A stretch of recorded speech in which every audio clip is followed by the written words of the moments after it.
Hello students, welcome to the class. आज की class में आप सभी का स्वागत है। तो आज हम जिस विषय पे बात करने वाले हैं वो है, या जिस टॉपिक को लेकर चर्चा करेंगे आपसे, वो है chemical symbol, formula and equation. अब केमिकल सिंबल क्या होते हैं देखा होगा आपने। जैसे हम कार्बन को C लिखते हैं, ऑक्सीजन को O, कार्बन को C, ऑक्सीजन को O, हाइड्रोजन को H, आयरन को Fe, गोल्ड को Au। तो ये जो सिंबल है ये कैसे है, और पहला जो लेटर है वो कैपिटल होगा, दूसरा लेटर स्मॉल होगा। तो ऐसे हम क्यों लिख रहे हैं? क्या कोई इसका स्टैंडर्ड तरीका है इस तरीके से लिखने का, या फिर ये सिंबल क्यों दिए गए, ये हमें जानना है। और इसके पीछे की क्या वजह है ये सब हमें आज के लेक्चर में सीखनी है। चलिए शुरुआत करते हैं। सबसे पहले एक सिंबल क्या होता है देखिए। अब मेन जो फॉर्मूला था, जो मेन दिक्कत आई थी, वो सिंबल को लेकर जो है क्यों शुरुआत हुई, कहाँ प्रॉब्लम थी। तो जब आपको पता है जो केमिस्ट्री होती है, रासायनिक विज्ञान होती है, उसमें आप रिएक्शंस देखते हो, है ना, अभिक्रियाएं देखते हो, फॉर्मूले लिखते हो, यानी सूत्र लिखते हो। तो पूरा नाम ना लिखकर हमें उसको छोटा लिखना था और सटीक लिखना था, जिसकी वजह से जो हमें ये चीज़ों के बारे में बता पाए। तो हमें छोटा लिखना है और सटीक लिखना है, और पूरी रिएक्शन और फॉर्मूले को हमें जो है स्मॉल करना है। जैसे मैं बात करते थे कैल्शियम सल्फेट, तो कैल्शियम सल्फेट। अब मान लो कैल्शियम सल्फेट का किसी और के साथ रिएक्शन हो, तो क्या यहाँ पर सिर्फ इस तरीके से नाम चलेंगे? नहीं, तो यहाँ पर अब हमें जो है इस्तेमाल होंगे सिंबल। तो सल्फेट के लिए किसका सिंबल होगा, कैल्शियम के लिए किसका सिंबल होगा। तो इस तरीके से जो है सिंबल की शुरुआत हुई, क्योंकि हमें इसको केमिकल अभिक्रियाएं यानी रासायनिक अभिक्रियाएं, केमिकल रिएक्शंस और केमिकल फॉर्मूले यानी सूत्रों में ये लिखना था। तो chemical symbol, a symbol is an abbreviation for the name of an element. तो केमिकल सिंबल क्या होता है? एक प्रतीक किसी तत्व के नाम को संक्षिप्त रूप से होता है, यानी एब्रीविएशन होता है किसी भी एलिमेंट का, संक्षिप्त रूप होता है क्या? केमिकल सिंबल या रासायनिक प्रतीक किसी भी तत्व के एलिमेंट के। Dalton was the first scientist to use the symbols for the elements in a very specific sense. तो डाल्टन एक पहला साइंटिस्ट रहा। डाल्टन एक बहुत ही विशिष्ट अर्थों में तत्वों के लिए प्रतीकों का उपयोग करने वाले पहले वैज्ञानिक थे। Berzelius suggested that the symbols of element be made from one or two letters of the name of the element. तो जो बेर्जेलियस थे, इन्होंने सबसे पहले सजेस्ट किया। बेर्जेलियस ने क्या बोला कि जब आप जो सिंबल मतलब आप सिंबल बताना चाहते हो, ठीक, किसी भी एलिमेंट का, तो आप अंग्रेजी के अक्षरों का जो है इस्तेमाल कर लो, या तो एक अक्षर या दो अक्षरों से मिलकर जो है एक सिंबल बना लो। तो बेर्जेलियस ने सुझाव दिया कि तत्वों के प्रतीक तत्व के नाम के एक या दो अक्षरों से बनाए जाए। ठीक, ये किसका सुझाव था? बेर्जेलियस का। In beginning the names of elements were derived from the name of place where they are found for the first time. तो शुरुआती दौर में क्या होने लगा? शुरुआती दौर में जो है शुरुआत में तत्वों का नाम उस स्थान के नाम पे लिया गया था, या लिए गए थे क्योंकि जहाँ से वो पहली बार पाए गए थे। तो आपको पता है हमें सारे एलिमेंट्स अर्थ से मिले हैं, तो जहाँ जहाँ से एलिमेंट्स हमें मिले, हमने उनके आधार पर, उनके नाम के आधार पर जो है तत्वों का जो है नाम रखा। For example, the name of copper was taken from Kypros. तो जो साइप्रस जो है, जैसे कॉपर का जो है साइप्रस के नाम से रखा। तो उदाहरण के लिए तांबे का नाम साप्रस। अब देखो, ये इंग्लिश में तो इसे तांबा, हिंदी में इसे तांबा कहते हैं, लेकिन इंग्लिश में इसे कॉपर कहते हैं। तो कॉपर नाम कहाँ से आया? साइप्रस से। तो साइप्रस में ये मिला, वहां से ये कॉपर आया, साइप्रस से लिया गया था। Some names were taken from specific colours. तो कुछ जो है रंगों के आधार पर रखे गए। है ना। कुछ नाम विशिष्ट रंगों के नाम से लिए गए, उदाहरण के लिए gold was taken from the English word meaning yellow. तो गोल्ड जो है, अब जो एलिमेंट आपको गोल्ड दिखता है जिसको हम बोलते हैं सोना, तो ये जो गोल्ड रंग है, इसको इंग्लिश में जैसे गोल्ड होता है ना, गोल्ड, इंग्लिश में गोल्ड का मतलब होता है येलो। तो वो जो धातु है जिसको आज आप गोल्ड कहते हो, उसके रंग के आधार पर उसका नाम जो है गोल्ड रखा गया, जो कि गोल्ड कहाँ से हमें शब्द है, इंग्लिश भाषा का शब्द है। नाउ अब आजकल क्या होता है, IUPAC international union of pure and applied chemistry approves the name of element. तो अब ये जिम्मेदारी किसकी है, IUPAC नाम की एक संस्था है, संगठन है, उसकी यह जिम्मेदारी है, और ये अंतरराष्ट्रीय जो है क्या है, संगठन है। तो आजकल IUPAC international union of pure and applied chemistry तत्वों के नाम को स्वीकृत देता है। Many symbols are the first letter or two letters of the element's name in English। तो कई प्रतीक अंग्रेजी में तत्वों के नाम के पहले ये पहला एक हो सकता है या पहले दो अक्षर हो सकते हैं। जैसे हाइड्रोजन में H, कार्बन में C, नाइट्रोजन में N, ऑक्सीजन में O, फ्लोरीन में F। ठीक।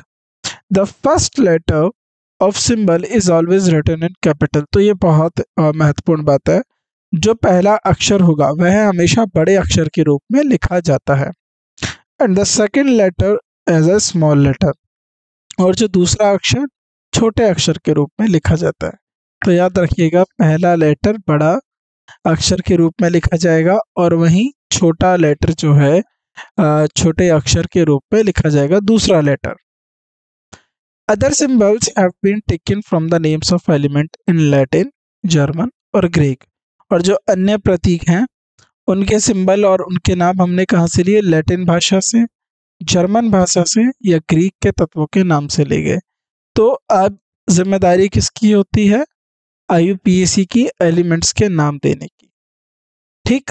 तो किस तरीके से देता है, वो अंग्रेजी भाषा का पहला अक्षर, ये पहला अक्षर या पहले दो अक्षर, अगर दो हैं तो पहला अक्षर जो है कैपिटल रूप में हमेशा बड़े अक्षर के रूप में लिखा जाएगा, वहीं दूसरा अक्षर छोटे अक्षर के रूप में लिखा जाएगा। जैसे A हो गया capital small, B B, C C, D D। तो ये आपको पता होगा, कैपिटल और स्मॉल जो है अल्फाबेट होते हैं। ठीक। चलिए, बाकियों के ऊपर जैसे ग्रीक से लिया, लैटिन से लिया, जर्मन से जो है प्राप्त किया, तो इन भाषाओं के ऊपर जो है रखा जाएगा। चलिए आगे बढ़ते हैं। अब कुछ यहाँ पर सिंबल हैं। The first letter of English name of an element. तो किस तत्व के अंग्रेजी के नाम के पहला अक्षर है, तो हमने यहाँ पर कुछ उदाहरण लिए, तो जरा देखिए। Hydrogen H, carbon C, oxygen O। तो यहाँ पर देखो जरा, हाइड्रोजन का H, कार्बन का C, ऑक्सीजन का O, फास्फोरस का P, बोरॉन का B, नाइट्रोजन का N, फ्लोरीन का F, सल्फर का S। ठीक। Hydrogen, carbon, oxygen, phosphorus. ठीक। तो इनके जो है नाम के आधार पर इनका जो है पहला रखा गया। ठीक, फ्लोरीन। चलिए आगे बढ़ते हैं। The first letter along with one more letter of English alphabet. तो देखो इसमें जो अब आपको सिंबल दिखाई दे रहा है, इसमें पहला लेटर कैसा है, फर्स्ट लेटर क्या है, बड़ा कैपिटल लेटर है। सेकेंड लेटर क्या है,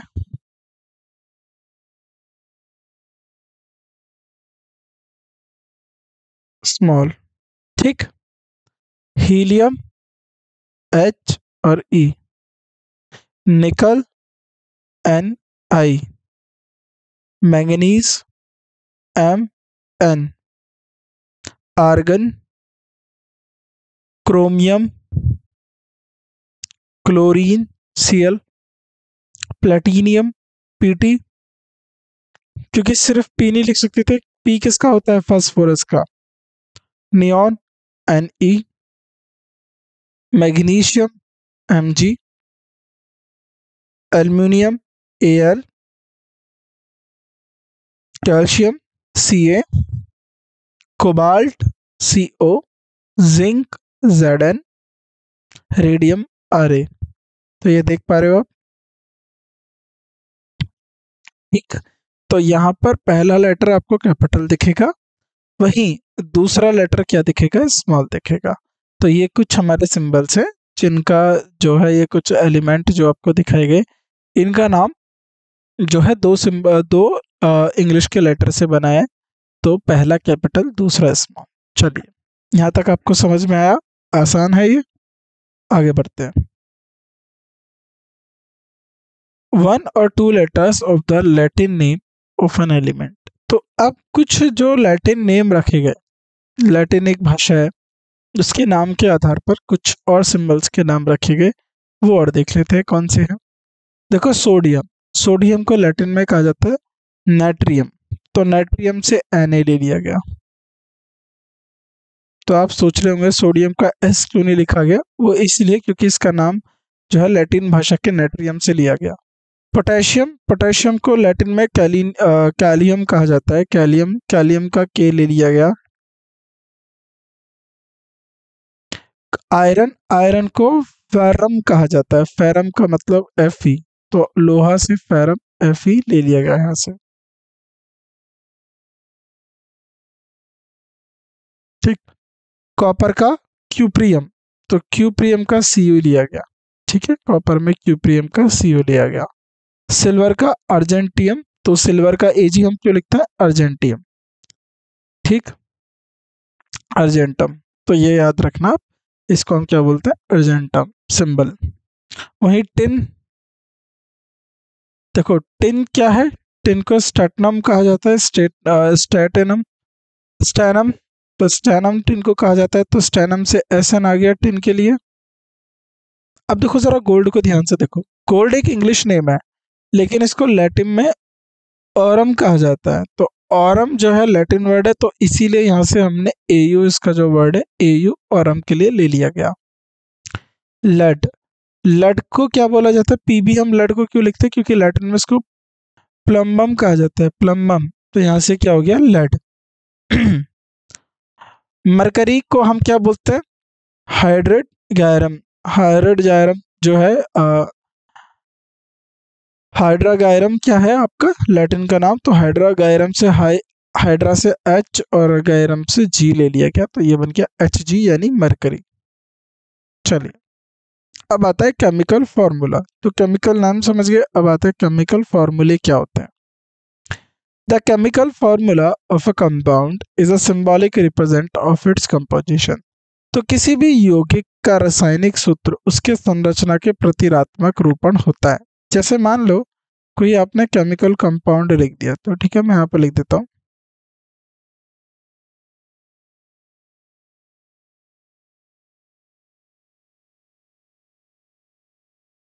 केमिकल कंपाउंड, ठीक। अब ये केमिकल कंपाउंड किस किस से बना है, मान लो ये कार्बन से बना है, नाइट्रोजन से बना है, ऑक्सीजन से बना है, फ्लोरीन से बना है, सल्फर से मिला है, पोटेशियम से बना है, कैल्शियम जो है पोटेशियम से बना है, तो किस किस से बना है।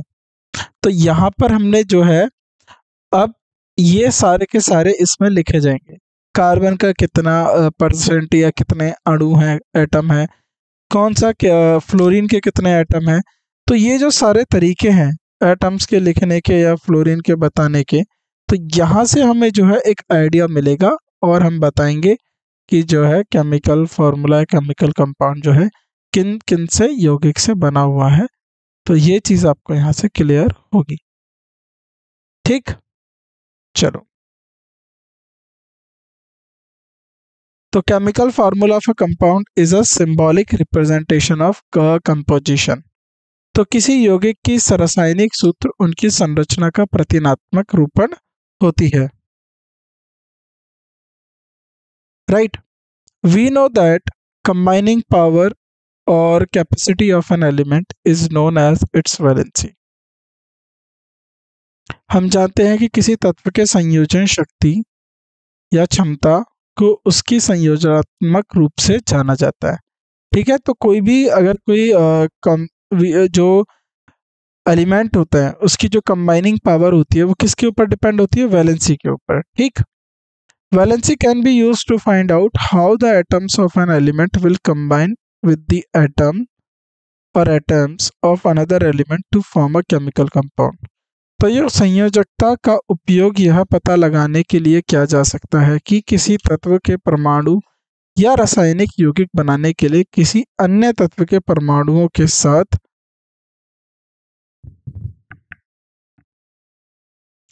किसी अन्य तत्व के परमाणुओं के साथ कैसे संयोजित होंगे। तो जैसे वैलेंसी है, अगर वैलेंसी 2 है तो वैलेंसी 2 है तो उससे क्या पता चलेगा कि उसके साथ 2 कंपाउंड आ सकते हैं, राइट।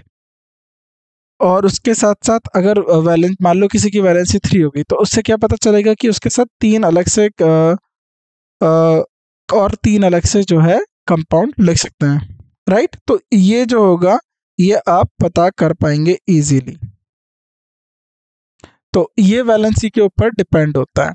संयोजकता का उपयोग यह पता लगाने के लिए किया जा सकता है कि किसी तत्व के परमाणु रासायनिक यौगिक बनने के लिए किसी अन्य तत्व के परमाणुओं के साथ कैसे संयोजित होंगे। अब एग्जाम्पल उदाहरण के तौर पे लिखो, to write a chemical formula of hydrogen chloride we first a symbol. देखो अगर हमें हाइड्रोजन क्लोराइड का जो है केमिकल फॉर्मूला लिखना है तो सबसे पहले हम क्या लिखेंगे? First we write a symbol of hydrogen. तो हाइड्रोजन का H और क्लोरीन का, देखो हाइड्रोजन क्लोराइड मतलब क्लोरीन से बना है, क्लोरीन का हो गया Cl।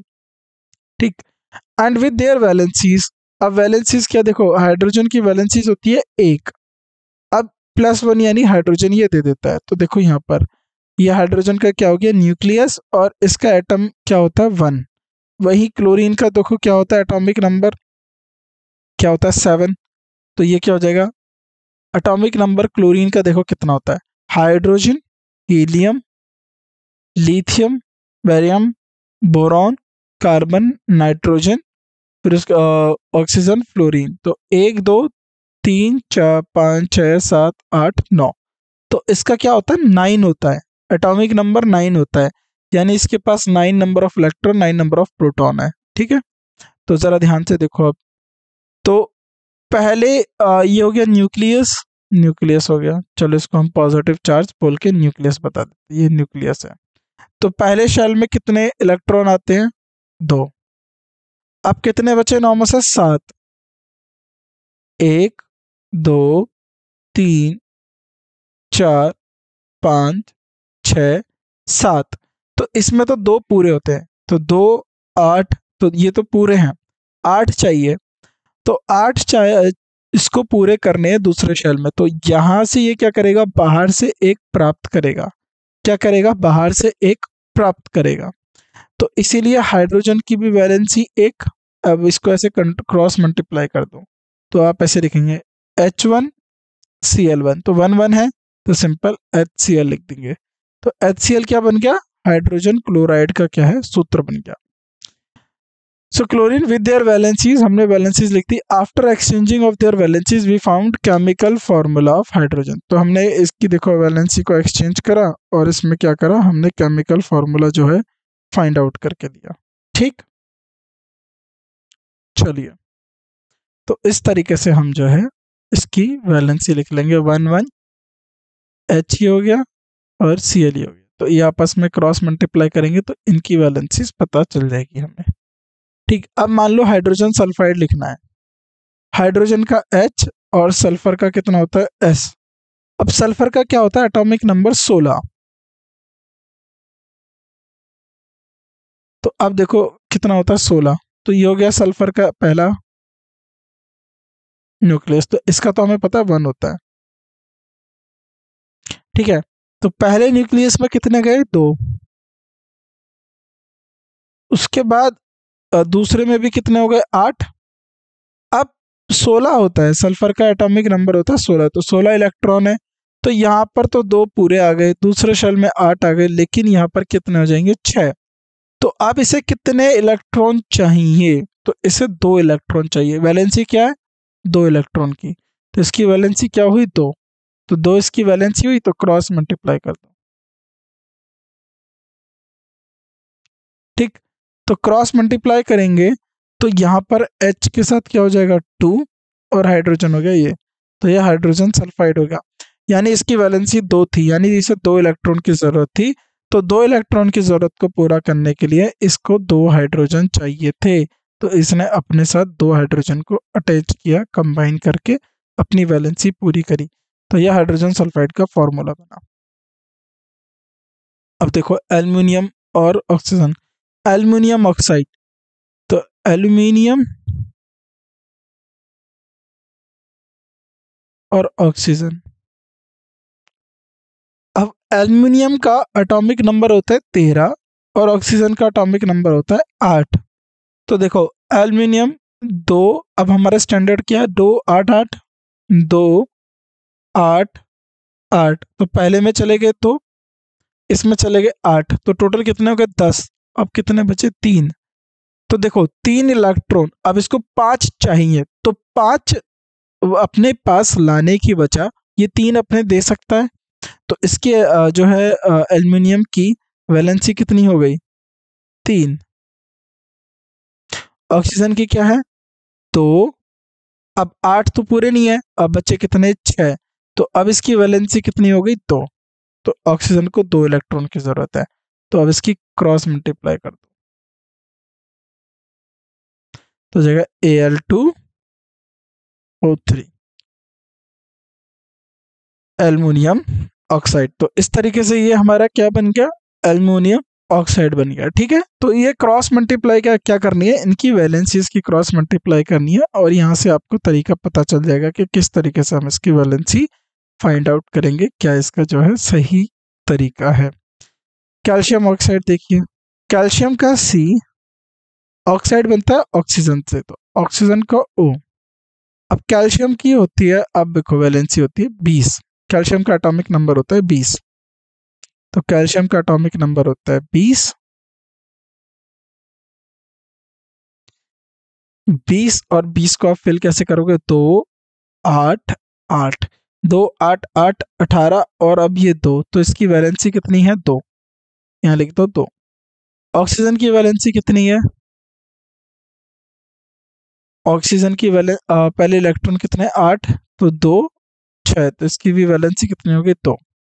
तो ये भी यहाँ पर क्रॉस मल्टीप्लाई करेगा, ये यहाँ पर क्रॉस मल्टीप्लाई करेगा, तो ये हो जाएगा Ca2O2। तो ये 2 से 2 काट दो। जो अगर सिंपलेस्ट फॉर्म लिखना है इनका, जैसे रेशियो में लिखते हैं ना, तो ये हो जाएगा CaO।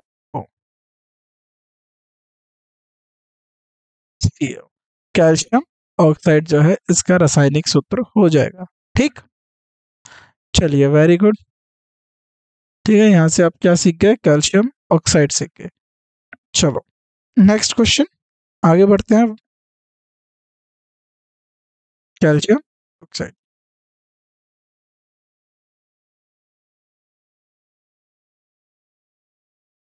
अब आता है केमिकल इक्वेशन। अब केमिकल इक्वेशन क्या होता है? अ chemical equation is the symbolic representation of the chemical reaction using the symbols formulae of the substance involved in the reaction। तो केमिकल रिएक्शन जो रासायनिक समीकरण या अभिक्रिया है, तो उसको लिखने के लिए हम केमिकल सिंबल्स का जो है हेल्प लेते हैं, मदद करते हैं, और केमिकल फॉर्मूले का मदद लेते हैं। एक रासायनिक समीकरण रासायनिक प्रतिक्रिया या प्रतिनात्मक निरूपण है जो प्रतिक्रिया में शामिल पदार्थों के प्रतीकों को और सूत्रों का उपयोग करता है। Example, burning of coal in air is a chemical reaction. तो कोल मतलब कार्बन, कार्बन का जलना। अब जलना जब भी होता है, याद रखना, ऑक्सीजन की प्रेजेंस में ही कोई सब्सटेंस जलता है। तो कोल का जलना यानी burning of coal in air is a chemical reaction in which new substance chemical यानी कार्बन डाइऑक्साइड इज फॉर्म्ड। उदाहरण के लिए हवा में कोयले का जलना एक रासायनिक प्रतिक्रिया है जिसमें नया पदार्थ, अब नया पदार्थ क्या हो सकता है बताइए? अब कोई भी इसमें नया पदार्थ हो सकता है। अब नया पदार्थ जैसे कि कार्बन डाइऑक्साइड बन गया, नाइट्रोजन ऑक्साइड हो गई, तो अगर कोल को आप ऑक्सीजन की प्रेजेंस में रिएक्ट कराओगे यानी जलता है जब, तो उसमें से कार्बन डाइऑक्साइड बनता है। The reaction can be represent by either of a word equation और अ केमिकल इक्वेशन। तो रिएक्शन कैसे भी लिख सकते हो, कोल और plus oxygen equals to carbon dioxide, नहीं तो आपको क्या लिखना होगा, केमिकल इक्वेशन के द्वारा जो है ये लिखना होगा, सिंबल और फॉर्मूले के द्वारा। तो प्रतिक्रिया का या तो आप शब्द समीकरण या रासायनिक समीकरण यानी सूत्रों और प्रतीकों के उपयोग करके द्वारा दर्शाया जा सकता है। वर्ड इक्वेशन क्या है, जैसे कार्बन प्लस ऑक्सीजन, ये हीट हो गया तो क्या बन गया, कार्बन डाइऑक्साइड। तो अब जरा देखो यहाँ पर कार्बन हो गया प्लस ऑक्सीजन हो गया, अब क्या बन रहा है, CO2। अब यहाँ पर 2 है ऑक्सीजन, अब क्या होता है, इसको करते हैं बैलेंस, ठीक है। तो बैलेंस करने के लिए मैंने यहाँ पर 2 लिखा, तो मैं यहाँ पर भी 2 लिखूंगा। तो यहाँ पर 2 लिखूंगा या नहीं लिखूंगा, नहीं लिखूंगा, क्योंकि कार्बन यहाँ पर क्या है, तो C+O, तो यहाँ पर हम लिख सकते हैं C+O2। ऑक्सीजन जो है गैस है, तो ये बन गया CO2, ठीक। तो क्या बन गई ये, CO2, ठीक। यह समझ में आया है नहीं आया, देखो कार्बन डाइऑक्साइड मतलब ऑक्सीजन, कार्बन का रासायनिक सूत्र होता है 6, तो 2 4, तो वैलेंस कितनी हो गई 4, और ऑक्सीजन का कितना होता है, केमिकल ये है इसका वो है एटॉमिक नंबर, ठीक है, अपरमाणु संख्या, तो इसकी एटॉमिक नंबर क्या होती है 8, तो इसका वैलेंस कितना था 2, तो ये हो गया इधर, ये हो गया इधर, ठीक। तो ये हो जाएगा आपका CO2 तो ये आप काटेंगे, ये जाएगा 2, तो जाएगा CO, क्या हो गया CO2। तो ये होगी आपकी कार्बन डाइऑक्साइड का फॉर्मूला, ठीक। यहां तक आपको समझ में आया, चलिए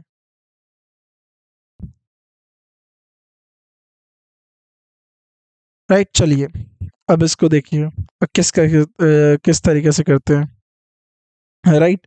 चलो नेक्स्ट, रासायनिक समीकरण लिखने में शामिल चरण, तो स्टेप्स क्या है,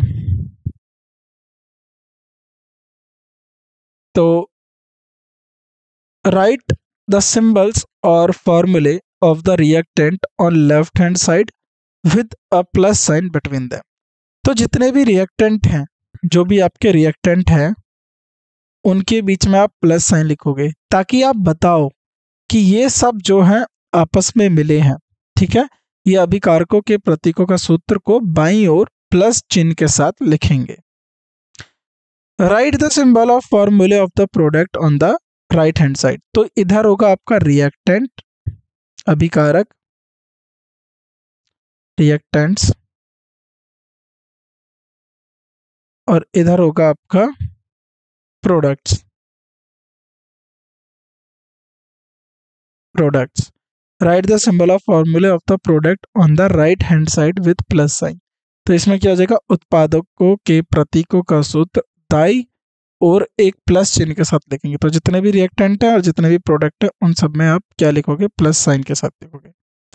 put the sign of an arrow in between them, तो ये जो देख रहे हो आप sign of the arrow in between them, ये बताता है कि जो आपकी इक्वेशन है, जो केमिकल आप लिख रहे हो, जो रिएक्शन लिख रहे हो, वो रिएक्टेंट से प्रोडक्ट की तरफ गई, रिएक्टेंट से प्रोडक्ट की तरफ आगे बढ़ी है, ठीक। क्योंकि यहाँ पर रिएक्टेंट है, ये आपस में क्या हुआ, इनका आपस में रिएक्शन हुआ, तो इन्होंने हमें क्या बना के दिया, प्रोडक्ट बना के दिया, ठीक।